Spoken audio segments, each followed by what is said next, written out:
Welcome back to the channel, everyone, and thank you very much for joining. I'm Joel Freeman. You're watching Wholehearted. If you haven't already, like and subscribe. It feels like it's been a year since I've posted a video and since I've been talking to you guys, so we've got some catching up to do. Guys, my videos are always so much longer than I want them to be, and so I'm hoping this video doesn't come out crazy long. If it does, I hope you guys are able to just enjoy the content nonetheless. And it really does mean a lot to me whenever any of you guys stick around to the end. I'm not just saying that to get the good YouTube analytics or stats or whatever. It really does mean a lot. So thank you for being here. It's been a few weeks, so to bring you guys back up to speed, a couple weeks ago I played in Deglow, the Discraft Great Lakes Open. I love that course, seriously. It is so pretty and super fun. A lot of courses that have a lot of ups and downs have some really cool downhill holes. Everyone loves downhill holes, but usually the uphill holes are just unpleasant. You know, no one comes to a course, shows up and says, oh yeah, I can't wait to play that one, hole 7, the really uphill one. You know, they're usually just kind of filler holes to get you back up to the top of the hill so that then you can throw another cool downhill hole. So that's what I see as a unique aspect of Deglow. They have some really well designed uphill holes. In the first round, I played kind of a slow round, whatever. It was okay. It was a whatever round. In the second round, I played great. I started super good. 6 down through the front, 9. Made a couple good putts in there. And then hole 11, I don't know if you guys know what that hole looks like, but I almost aced it, which is totally crazy. If you guys know what that hole looks like, an ace on that hole, wow, absolutely nuts. And the spotter said I was within inches of touching chains. It was totally crazy. One of the coolest shots I've ever thrown. Loving that. A couple holes later, 13, I threw a pretty good drive, but I got shut down by a branch, lined up from about 130, 140 feet, and just threw it dead center. Throw-ins are always cool, but this one I had every intention of making. I don't try to throw in super often, but this one I was aiming dead center. It came out just how I wanted and hit dead center. It was so fantastic, and in front of this big old crowd, it was a lot of fun. Unfortunately, that's when everything changed. The last 5 holes for me were a complete disaster. I screwed up on 2 of the easiest holes on the course and just kind of threw my whole round down the toilet. That was pretty sad. In the final round, I played just kind of another whatever round. Ended up in 11th place, which based on how I felt like I played, I feel great about 11th. I didn't feel like I really earned an 11th place finish. But hey, not too bad altogether at Deglow. I enjoyed that tournament.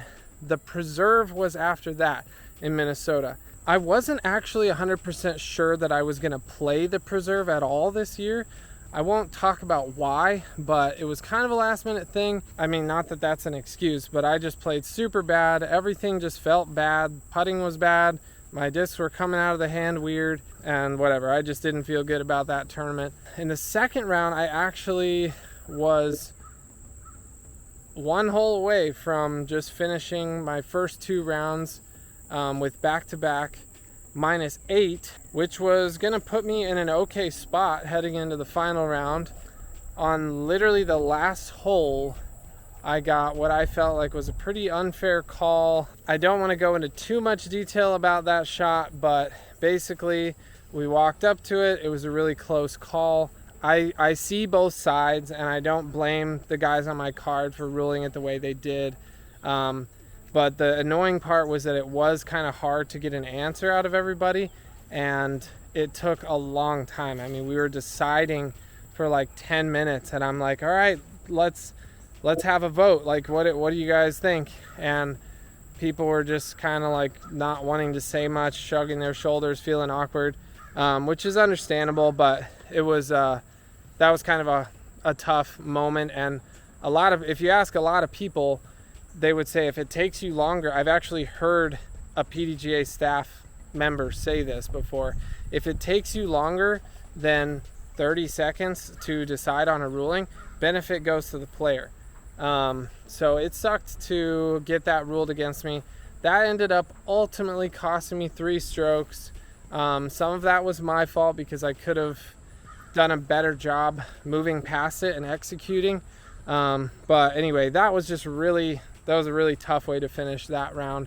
And then round 3, I didn't think it was going to happen. I was already convinced that it was done because all we were hearing is that the air quality was just getting more and more unhealthy, more and more dangerous. And so I'm like, they're going to cancel it. It's just going downhill. And then last minute, it just cleared up and the final day was fine. And we played. Final round, I just played terrible. It was a disaster. That brings me to this past week. I just got done playing the Ledgestone Insurance Open in Peoria, Illinois. And gosh, I hear so many people talking crap about this event, and I hear a lot of mixed reviews, and I don't really understand why. I think Ledgestone is a fantastic challenge. It is definitely like some tour level disc golf, and I like it. I mean, there are probably aspects of running events and courses and I don't know, things that I don't fully understand maybe. There are probably some things that I'm not seeing, but I love it. I started the tournament off with back-to-back double bogeys on 2 of the shorter, not so dangerous holes. All things considered, I think I did an okay job fighting back, but it didn't really feel good that first round. The second round I played amazing. I played a fantastic round. It felt like it should have been rated 1070, but because of the way ratings work, anytime water is involved, the ratings get super inflated, and then anytime you're playing a really tough course and you're getting big scores, the ratings get deflated. And so my ratings for round 1 and 2 were almost the same. They were almost the exact same rating, both in the 1040s, which was so weird because the first one felt like 1020 and the second one felt like 1070. So that was kind of silly. Final round was on camera. You can go and watch it. I was really disappointed about that day. There wasn't much for me to be proud of there. So then during the final round, I was halfway through. We heard 3 blasts from a horn indicating it's a weather delay. I hadn't even looked at the forecast that morning, so I didn't even know there was a chance for rain, and a lot of people were saying it wasn't even in the forecast. But nonetheless, big bad storm came right over the course, and it was not safe. I almost got struck by lightning. Some lightning hit very near where I was. I don't know if it was the tree right over my head or something. It was the loudest, craziest. I can't even hardly explain it. It was so bright and so loud. Casey White was standing right next to me, and we could smell the tree burning after the lightning hit. That was really crazy. So I'm glad nobody was hurt as far as I know. So I'm glad everybody's safe and everybody's okay. But I think it was definitely the right call to cancel the round. I had gotten some good birdies. I also had a really bad hole on hole 5. Got some weird play from the wind. I won't bother explaining what happened, but point is, it was still kind of up in the air how I would have played that round. I think I would have finished strong, and of course I would like to think that I might have made a jump into the top 10 on the back 9 or something, but it was still kind of up in the air. So all in all, I'm okay finishing 14th, given the context of everything. And of course, Ledgestone is known for having great payouts, so I'm grateful for that as well, and happy to get inside the top 20 at that event in particular. One last thing I'll say about Ledgestone, Northwood Black is one of the coolest, toughest courses I've ever played. I thought it was amazing. Of course, it has a few issues just like any course, but man, I don't know, I liked it. That's my opinion. It was really hard. I feel honored and privileged to have the skills to navigate that kind of course. I felt really privileged just to be there playing on that stage and on that course. It was totally crazy and awesome, an awesome experience. So Deglow and Ledgestone, not too bad. Preserve, pretty bad. All around, okay, whatever. Not really super significant weekends for me in this season as of now. The ratings just updated and my rating did not change just because it's been such a roller coaster. Good rounds, bad rounds, good weekends, bad weekends. It's just been such a mix of just all over the place. And I gotta be more consistent if I want to keep that rating moving up. I set the bar really high for myself. When I set such a high bar, that means that I'm gonna experience a lot of disappointment. It means that I'm gonna fall short a lot of the time because it's such a high bar. The hope is that it's also just gonna push me to become that much more great. I come to these events to win. My goal is not top 20. My goal is not top 10.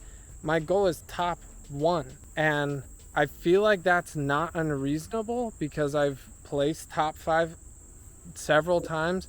I've gotten third. I've gotten second. I haven't won yet. And so that's the next step for me. I get a lot of crap from people telling me that I'm super negative and I'm a pessimist and I don't have a fair view of things, which admittedly, yes, sure, sometimes I'm emotional and I'm dramatic and it's over the top for sure. But most of the time, I'm just trying to tell you exactly how it is. I'm just trying to be authentic and genuine. And for me to tell you that I'm happy with 30th place is just flat out untrue. I think the really important delineation to be made here is just that my review of my rounds or of the tournament is just that. It's not a review of how I feel about life or how I feel about my future or whatever. It's just my thoughts about what just happened. So if I say, yeah, I played a terrible round today, it doesn't mean I'm depressed and I hate life and I'm ready to quit and I don't believe in myself. No, it just means I shot a terrible round and I'm just telling you what's going on. If I place 17th at a tournament, is that impressive? Yes, that is an amazing feat for most people. I mean, that is against the best players in the world. To get 17th place, that takes some serious skill, some major execution. That is an amazing accomplishment. However, if my goal is first, that means that I didn't just let one person beat me, or 2, or 5. I let 16 people beat me that weekend. That means 16 of those people would have had to not attend the event in order for me to be the one in first. That's not good. That's not close to first. That's really far off. It's a tricky balancing act of being realistic with myself, knowing that I have what it takes, and knowing that I've placed top 5 several times, that I've placed top 3, but also being realistic about if I keep doing what I'm doing, I'm never going to win. And being realistic about how I'm falling very short of first place a lot of the time. And if I'm hoping to start winning these things, that I got to pick it up and figure some things out. I can't be fake with you guys. It's just not who I am. I will always be genuine, authentic, and give it to you guys straight. I don't know any other way to do it. Having said that, I understand that there is a certain truth to be able to focus on more positive things. I have a way of, if I'm unhappy with a weekend, I'll just call it a bad weekend and just write the whole thing off. My challenge to myself on behalf of the fans is that I'm going to start looking for positive things even on bad weekends. I'm going to look for something I was doing well throughout the weekend, and I'm going to try to bring that in my post-tournament report. Not just say I had a bad weekend, but say I had a bad weekend, but I did putt really well from outside the circle. or I was scrambling really well, or my forehand was feeling good, or something, just to bring something for me to move forward with confidence in and bring into the next event. A little bit of rain started coming down, so I had to move into my car, but this week I am in Burlington, Kentucky for the Idlewild Open. I love this event. This is another course that I've heard a lot of mixed reviews about. I think some people feel like it's too hard or too unfair or whatever. I think it's pretty darn fair and pretty darn hard, and I like that. Yes, there's like hole 17 is a fantastic example. I think that's the right hole. But the one with the winding river that should not play OB, I don't know if they're playing it the same way that they always have. That is a terrible hole. I feel like we can all kind of agree that that's a bad hole. But the course as a whole is awesome. I love this place. I've played this tournament once before. I think I did pretty well. I think I got top 10. So I know I have the tools that it takes to succeed at this course. And so here's hoping that I have a good weekend, and maybe I'll be able to get my first Pro Tour win this weekend. As always, there are going to be a bunch of other guys out there who are trying to do exactly the same thing, so it's not going to be easy, but hey, it's got to happen sometime, so why not this weekend? In light of how my season has gone so far as all the disc golf related things, I don't have much to be proud of. So I want to mix in some mid-season non-disc golf related content for you guys. I've gotten this question several times, and I feel like it's kind of a funny question. It seems like people have this perception of touring players, like you guys have so much time on your hands. Like, what do? Play 3 practice rounds a day? But the question is, what do you do in all your free time? And it's so funny because I just don't have much. I think for those of us who treat it like our job, who take it seriously and are actually trying to do well, there's a pretty well thought out routine, and your day fills up pretty quick. And especially for people who cook their own meals, that takes up a lot of time. People who have a recovery routine and try to take care of their bodies, who try to go to bed at a reasonable hour, as well as like keeping up with social media. I'm always shocked at how fast the time fills up, but it honestly doesn't feel like I have a ton of free time. Having said all that, in this video and in the next few, I want to do kind of a what are you doing when you're not disc golfing series. And so I want to give you guys a look at just some of the things I enjoy doing, some of the ways I enjoy spending my time, myself and my wife. In this video, I want to share with you guys a time lapse of a puzzle that my wife and I built a few weeks back. I knew we were going to have some extra free time in this week. I kind of picked out a lighter week. We got this puzzle out, and every night, every morning, every little bit of time that we had, we would kind of take a few minutes and try to add a few pieces to the puzzle. I had the camera set up, and so we got it finished by the end of the week, barely. It took us 9 hours, which was definitely more time than we had to spend on that puzzle. But one way or another, it happened, and it was cool to put the time lapse together. It's kind of interesting to watch, I think. This was definitely the hardest puzzle I have ever built. I haven't built a ton of puzzles over the course of my lifetime. It's something I enjoy doing, but I haven't done a ton of it. It's 1,000 pieces, and the image, maybe this is a spoiler, so skip ahead if you don't want to hear this. The image is a pile of cookies, but a lot of the cookies are decorated in the same way. And so then all the edges of the cookies are the same. And then some of the ones that you think, and then some of the pieces that you think all go in one area actually go in like 4 different areas. And so it was like super confusing and tough to figure some of this stuff out. But that's all I'm going to say about it. That's all I have for you guys this week. Thank you so much, as always, for joining. Enjoy the time lapse. We will see you next time. Go home and build a puzzle.